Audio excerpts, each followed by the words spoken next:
Hello, everyone, and welcome to Slash Film Daily for October 24th, 2017. This is Peter Sciretta, and on today's show, we're going to talk about a bunch of news, including a War for the Planet of the Apes deleted scene, a Nevermoor movie, Thor Ragnarok box office tracking, a Dora the Explorer movie from Michael Bay, of all people, and a Logan spin-off film is now in development. And in the mailbag, we'll be talking about performances you can't imagine any other actor or actress playing. Joining me on today's podcast are Hoai-Tran. Hey, everyone. And Chris Evangelista. Hello. How's it going, guys? Good. It's been nothing to write home about, I guess. Yeah, there hasn't been a ton of news going on. There's that Star Wars featurette that came online. There isn't anything big out of that, but if you have not seen it, head over to slashfilm.com and watch that featurette. It features Rian Johnson fanboying out as he walks into the Millennium Falcon for the first time on set, and it's just really cool to watch. It doesn't really spoil much, I don't think. But let's get into the news. War for the Planet of the Apes, when I was on set, they told me that Jason Clarke's character, Malcolm, from Dawn of the Planet of the Apes, would get a shutout, that we would learn the fate of that character in the movie. We didn't end up learning the fate of the character in the movie because it ended up on the cutting room floor. HT, you're at the story for Slash Film. What do we know? Yeah, so it was very curious during War for the Planet of the Apes when there was no mention at all of Jason Clarke's character Malcolm and his family, who were the group of humans who befriended Caesar and who were saved by him at the end of Dawn of the Planet of the Apes. And you would have assumed that they, being the sole sort of good humans that Caesar knows, who are still alive, that they would show up or at least be mentioned in War, but there was no such thing. So in the deleted scene for War for the Planet of the Apes, it's revealed that they had quite a tragic fate. We only get mention of Malcolm's fate, but it's assumed that his family was played by Kerry Russell and Cody Smith-McPhee. Yeah. Yes. Cody Smith-McPhee also met the same fate. So this was in a scene with Woody Harrelson's The Colonel and Caesar when he's in the cage at the military camp. So Woody Harrelson reveals that, or the Colonel reveals that he met Malcolm and that Malcolm pled with him to make peace with Caesar and his tribe of apes and to meet with him. And the Colonel said that he thought he was crazy, so he ended up just shooting Malcolm. So it's a very sad and bitter and kind of anticlimactic fate for Malcolm, off screen at that. So it really adds to Caesar's just tragic journey as more of his friends suffer and fall because of him. And it also emphasizes the Colonel's cruelty, which we have a lot of during the film. So I think that's one of the reasons why we see it cut. For sure. And I think it's fair to say that the human characters in these movies are kind of playing second fiddle to the apes. I mean, it is about the apes. It's not about the humans as much as it is the humanity inside the apes. It's actually interesting that they did have that callback to James Franco's character in Dawn of the Planet of the Apes. His character, if I remember, also, there was a deleted scene in Rise of the Planet of the Apes where James Franco, in the ending battle on the Golden Gate Bridge, died. And they cut that out because it just wasn't working. So if you can find that movie on Blu-ray or VOD, you can see another moment cut from this franchise showing the fate of one of these human characters. But moving on, Drew Goddard is a filmmaker and writer that we love, so we're always following him. We always want to see what he's up to. He has signed on to make an adaptation of this children fantasy book. Chris, you wrote it up for Slash Film. What do we know? Right. So Drew Goddard, who he wrote The Martian and Cabin in the Woods, and he's written for Daredevil on Netflix. He will be adapting. The book is called Nevermoor: The Trials of Morrigan Crow, and it's a children's fantasy book by Jessica Townsend. It's not out yet. It comes out on Halloween, actually, October 31st, 2017. And there's a lengthy synopsis, which I won't read, but basically it's about a cursed girl who escapes death and finds herself in a magical world. And they describe it as being for fans of the Harry Potter series. Drew Goddard's writing this film, which I'm assuming, like the books, is going to be planned as the first in a series. It's interesting because there hasn't been a young adult film series in a while. I feel like the last one left right now is, I guess, Maze Runner. I actually thought that was going to be it. Like, once that wrapped up, that was going to be it for a while, but apparently they're starting up again with this one. It could very well be a cover of a Harry Potter book. It looks as colorful. The font is almost Harry Potter-esque. It looks like they're, searching for this next Harry Potter-like franchise, but it seems like all the studios have been doing that. HT, why has Hollywood not been able to find the next Harry Potter? Well, I think it's precisely because the Hunger Games YA genre is starting to die down, so Hollywood is starting to look for the next young adult children's franchise that they can latch on to. And, the Harry Potter trend actually never really took off, like that sort of young fantasy trend. After Harry Potter, there were some attempts with Aragon and other such, I think Inkheart at some point, The Golden Compass, but those never really took off. And instead we have like the YA dystopian genre. This one seems like a sort of new wave of fantasy-oriented ones. There's an Artemis Fowl one coming up soon, so that's exciting. I don't really know why precisely we're going back to fantasy. I wonder if it's the Neil Gaiman sort of TV renaissance we're starting to see with like American Gods and Good Omens, but I feel like just Hollywood is starting to look for whatever next they can franchise. Maybe it's the return of Fantastic Beasts too, so they want to have something that they can compete with. And it's weird too, and I know this isn't a new thing, but Hollywood is, optioning these books before they're even on shelves. And it used to be that, Hollywood was searching for these things that were successful in other mediums to bring them to the big screen, because if they were successful as a book, people would go and pay money to see them on the big screen. But now it's just like, let's option anything that we can option. I don't know. It just seems it seems to kind of defeat the purpose. Why not just make an original movie? Why option this book that we don't even know if people are going to like? But I guess, the studio has that development money, and, an idea that you're buying is better than, an unknown quantity, which is, an original pitch from someone who comes in your office. But who knows? Thor Ragnarok is gearing up to come out, I think, next week. The box office tracking, the initial box office tracking is saying that this is going to be a huge success. HT, how much money is Thor going to make? So according to Variety, Thor Ragnarok is tracking for a 100 million plus opening in domestic markets, which would make it the most successful opening for all the Thor movies, of which Thor, the original one directed by Kenneth Branagh, opened to only 65.7 million, while Thor the Dark World opened to 85.7 million. So this is already miles ahead of those two. This doesn't make it this makes it sort of like the more middle to high success for Marvel films, because the Thor films have always been kind of on the lower end of the box office spectrum compared to the other films like Iron Man or Captain America. So this is exciting. It bodes well for Thor, which is getting a lot of critical acclaim right now and a lot of good buzz. So I think that the buzz is really helping out for that, as well as the exciting trailers and like the more lighter comedic tone that Taika Waititi is bringing to this film. And I think I saw that it was the highest rated movie of a big release on Rotten Tomatoes released this year thus far. So this year, wow! For a big, I think a wide release. I could be wrong, but I saw the producer tweet that out, so I did not go to fact check that. But Louis, the producer, tweeted that out. Also in the news, talking about adaptations, bringing things to the big screen from other mediums.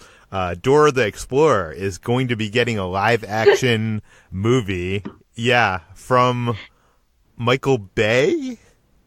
And it gets even crazier. Not just Michael Bay as a producer, but Nick Stoller, who is the guy that brought us, The Muppets and a bunch of like the Judd Apatow like comedy films, right? Yeah, he directed Forgetting Sarah Marshall. So Chris, you wrote this up for the site. This sounds almost like an Onion kind of thing. Honestly, like I think College Humor made a trailer many years ago of a Dora the Explorer live action movie in the style of Michael Bay. It was that much of a joke that this has been a joke. So tell us what is going on. Right. So there's been plans for a live-action Dora the Explorer movie kicking around since at least 2015, and but the 2015 version never got off the ground. But now apparently it's back. It's back on the it's back at work, and Michael Bay's Platinum Dunes will produce with Nick Stoller set to direct. It said there's not a lot of details about what the film's going to be, but instead of being a 7-year-old girl as Dora was on the Nickelodeon cartoon, she's now going to be a teenager who moves to the city. So I don't know. I can't honestly tell if this is going to be like tongue in cheek. I mean, the presence of Nick Stoller directing it, he directed the Forgetting Sarah Marshall and Neighbors, and he wrote the Muppets movie. It sort of suggests that they're making something that's sort of like, I don't know, like the Brady Bunch movie where it was like adapting something while making fun of it, but I really don't know. And then, the Michael Bay element just makes it even weirder. Like, is this going to be filled with Bayhem? I don't know. We'll find out. Yeah, and Michael Bay's company, Platinum Dunes, they've been making a lot of horror remakes, like the Friday the 13th, Nightmare on Elm Street, the Ouija movie, which originally was supposed to be this big, epic adventure movie. So, I don't know. I'm very curious to see what this is going to be just based on Nick Stoller's involvement, because I have been a fan of a lot of the stuff he's done thus far. Although Michael Bay's involvement on this is very curious. Like, honestly, when we posted the story, we got a bunch of tweets as a response, thinking that we were making it, that it was a joke, that we were joking. Our headline was a joke. It read like that much of like an Onion type story. So I'd be curious to see what happens with this. Logan was probably one of the most critically acclaimed comic book movies of all time. It's kind of the end of Wolverine's story, but that doesn't mean that we won't get more. It seems like a spin-off is in the works. HT, what do we know? Yeah, so this might be the end of an era for one Wolverine, but it might be the beginning for another. So there's nothing official in the works. I want to first say that. It's that James Mangold, who directed Logan, is currently working on a script for a X-23 spinoff, which is the other name for Laura's character, who is the clone of Hugh Jackman's Wolverine. Laura is played by Daphne Keane in the Logan film. And so he's working on this script, and he said that the idea for this is kind of buoyed by the success of Wonder Woman. So I'm going to read his quote here. Patty Jenkins' success with Wonder Woman only solidifies more for studios that there's less to fear with the female protagonist. The more that keeps hitting home, that ends up giving me more space turning around and going, well, here we are with the female protagonist. That's incredible. And what are we going to do with her? And that's where we are with the Laura script right now, dreaming.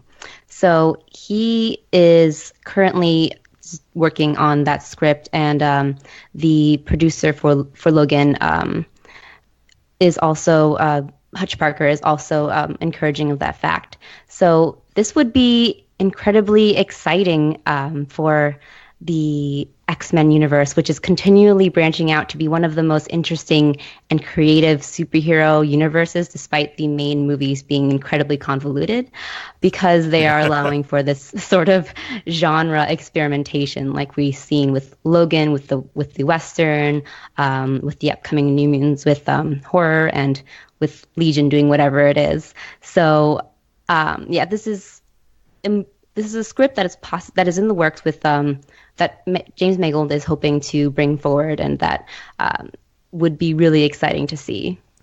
And you mentioned Wonder Woman, and we talked about before, what box office means. Like, you see the success of Wonder Woman, you see the success of Star Wars, The Force Awakens, you see the success of the Hunger Games movies, and now you see, on this podcast alone, we talked about Nevermoor, which has a female lead.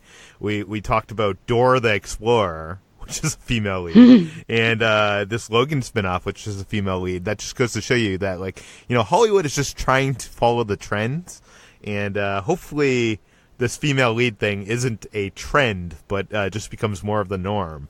What do you think about that, HT? Yeah, I'm all down. I'm completely down for that, because I think that the more Hollywood executives follow this trend of female protagonists, or protagonists that usually don't have sort of that platform of a superhero genre or like a blockbuster genre, then we're seeing more types of characters who are women. So we aren't going to see just carbon copies of Diana Themyscira or Captain Marvel. We'll see more diversity and more variety within our female protagonists, or within our protagonists of color. So I'm very happy about this trend and about the success of Wonder Woman opening the doors for more films like this. I just hope that, having a female protagonist is not ensuring a profitable movie. And I just hope that we don't have a bunch of things like that new Ghostbusters movie where it's kind of this failure and it gets blamed upon an oversaturated market of female protagonist movies, because that would be sad. But now that we're going to have Dora the Explorer movie, I don't know. She'll be the next bastion of female protagonists. Yeah. I'm wondering if that movie will pass the... what do you call that? The Bechdel test? Bechdel test? Yeah. Mm-hmm. With Michael Bay producing. I mean, it would be pretty hard to have a female protagonist and not pass. But it's probably been done. There aren't any other female characters in Dora the Explorer. She has a map, and there's a Diego, and I think there's a Swiper who's not... I don't know what gender he is, but he's not either human, so... who knows? He's a monkey too. Oh, he's a monkey. Oh, there's a monkey. Yes. Yeah, and that also goes to show you that Hollywood is chasing the diversity trend as well, which I hope is not a trend. It's a good thing and move into the good direction. But let's get to the mailbag. Every other day or so on the podcast, we try to answer a question submitted by you, the listeners. You can send them to peter@slashfilm.com. Please mention your name and general geographic location in case we mention it on the air. Mike F. from Victoria, British Columbia, Canada, writes in that he just watched Darren Aronofsky's The Wrestler, and, quote, "It can't be overstated how effective that movie is on every level. I was thinking about roles that were not only perfectly cast, but ones that you could almost not picture any other actor being able to pull off." And he goes on to name a couple of roles like Ryan Reynolds in Deadpool and Jeff Bridges in Crazy Heart. But he says that Mickey Rourke as Randy the Ram Robinson in The Wrestler is like probably his number one. So he's curious if you guys could have any film roles you couldn't picture anyone else portraying.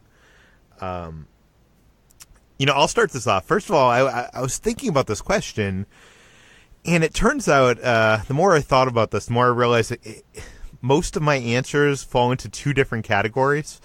Either it is an iconic character that I just can't imagine someone else playing, and that could take the role of,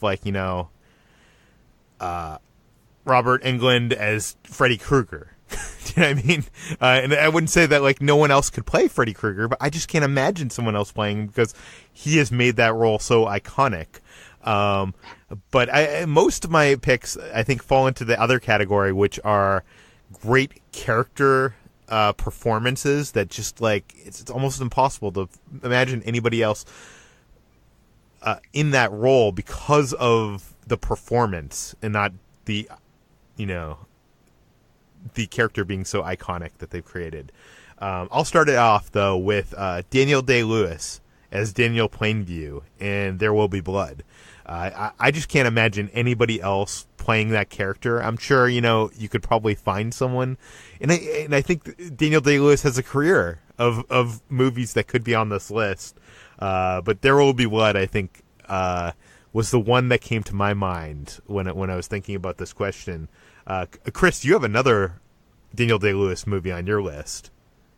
Right. So one of my picks would be Daniel Day-Lewis in Gangs of New York, which is another role that he's so good in that role, where he plays Bill the Butcher, and I honestly can't imagine anyone else playing that. It's too, like, even if I like try and rack my brain to think of another actor to play that part, I can't even begin to picture it. It's like he owns that role basically. And that's one of those movies where the role makes the movie, I think. And actually, that's probably the case of most of these. I'm looking at this list. Most of these movies on here. HT, how about you?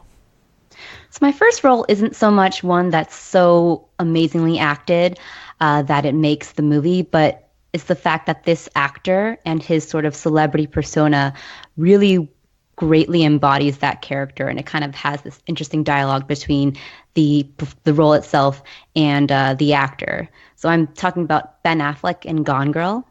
And I think this is one of the most interesting and most well-cast roles in recent memory because of just how punchable Ben Affleck's face is. And his character, Nick, in Gone Girl is definitely like this sort of all-American boy next door who becomes the subject of this big tabloid scandal. And that really plays a lot into Ben Affleck's whole celebrity persona and kind of being in the limelight for so long as this, Bostonian guy next door, but still a little smarmy and a little bit not trustworthy under the surface. And that, I think, is what's so interesting about his casting in Gone Girl, because it's this weird melding of celebrity and character. This is the one name on any of these lists that I was unsure about, but you have convinced me. Mm-hmm. I actually 100% agree with you now that Ben Affleck in Gone Girl, I can't imagine anybody else. Another name on my list, I think one of the first that came to my mind is Heath Ledger in Christopher Nolan's The Dark Knight. I think that he elevates that movie from being a good movie into an incredible movie. We have seen other actors play the Joker on the big screen, and he almost kind of like erases every it's just he does it in a way, in such a specific, elevated, textured way that I just can't take any of the other Jokers seriously. And I'm not going to say that another person can't play the Joker, but I couldn't imagine anybody else playing Christopher Nolan's Joker. And that's why he's on my list. Chris, how about you for a second pick? Well, just like with the Joker, my next pick is someone who has been played by other actors before and played really well. But this would be Mads Mikkelsen as Hannibal on the TV series Hannibal. Now, of course, Anthony Hopkins played that same character to great acclaim. He won an Oscar for it. And before that, Brian Cox also played the character. And both those actors are phenomenal actors. They're both great. They both do a great job in that performance. But I don't know if it's because Mads Mikkelsen had more time to play it because he played it over 3 seasons of TV. But after his performance, when I think of the character of Hannibal Lecter, he's the one I think of now. Like beforehand, it was always, if I thought of Hannibal Lecter, I would think of Anthony Hopkins. But after watching Hannibal, whenever I imagine that character, I picture Mads Mikkelsen. Like recently, I actually reread the novel Silence of the Lambs, and as I was rereading it in my head, I saw Mads Mikkelsen in the part, and so I just think the way he played that is so. It's a very different performance than what Anthony Hopkins did. It's very weird and like almost inhuman. He plays him as sort of this like alien, almost like inhabiting a human's body. And I don't know, just the way he took on that role, it has just like solidified him in the part in my mind. You know, it's interesting that we have two performances that are characters or roles that have been played by multiple actors. It makes me wonder if it would be a cool feature on the site to have, people go head to head of who is the best Joker, who is the best Hannibal, who is the best Bat. Do you know what I mean? Like, I'm wondering if there's enough of that we can make that a regular feature in an article on the site. I definitely think there's enough of that, because I feel like, especially now, it's become more about the characters who have become iconic than the actors sometimes. Oh, for sure. Yeah, definitely. HT, what is your next pick? So my next pick is Sylvester Stallone as Rocky Balboa. So this is a character that is kind of goes hand in hand with his actor, because Sylvester Stallone infused so many of his own autobiographical elements into Rocky. He wrote the script for the first Rocky, and he wrote the script for many of the following Rockies as well. And it definitely feels like Rocky is just sort of this extension of Sylvester Stallone. And it's like that working class, sort of not very well-spoken, sort of slurry type of character. And it's something that it's a role that he's reprised again and again. And I think it definitely is a more true character to Sylvester himself than his other roles, even as Rambo or other such characters. So Rocky Balboa. You know, it's interesting that you picked that, because when I was thinking about this, I was thinking like, oh, is there an Arnold role that like is iconic, because he's an iconic guy, but he kind of just plays Arnold in most of his films. And you're right. So, while Sylvester Stallone does kind of have similar roles, Rocky is very unique, and I can't imagine anybody else ever playing that character on the big screen. My last and final pick is the one pick that I think kind of fits more into the iconic character realm than the, amazing performance realm. Not that it isn't an amazing performance, but Harrison Ford in the Star Wars trilogy as Han Solo. I just can't imagine anybody else playing that character. And it's funny I'm saying that, because soon we're going to have someone else playing that character on the big screen next year in theaters. And I'm very weary about that, because I feel like that character was so much something created by Ford on set, and I'm not sure if that character can be written for someone else to portray. So I'm a little weary of Ron Howard's movie that's coming out next year. Chris, what's your third and final pick? My final pick would be Cate Blanchett as Carol in Carol. I'm a huge Cate Blanchett fan in general. I honestly don't think she's ever delivered a bad performance, even in movies that haven't been great. She's always great in them, but I feel like that sort of role in Carol is like the epitome of like everything she does really well. I mean, just that movie in general, because Rooney Mara is also someone else in that film. I can't imagine anyone else playing her part either. And it's a very nuanced, studied performance. It's very, I don't want to say calculated, because that makes it sound like manipulative, but it's a very calculated performance. I still have not seen that movie. I need to see it, so I can't agree or disagree with that one. HT, what is your final pick? My last pick is Charlize Theron as Furiosa in Mad Max Fury Road.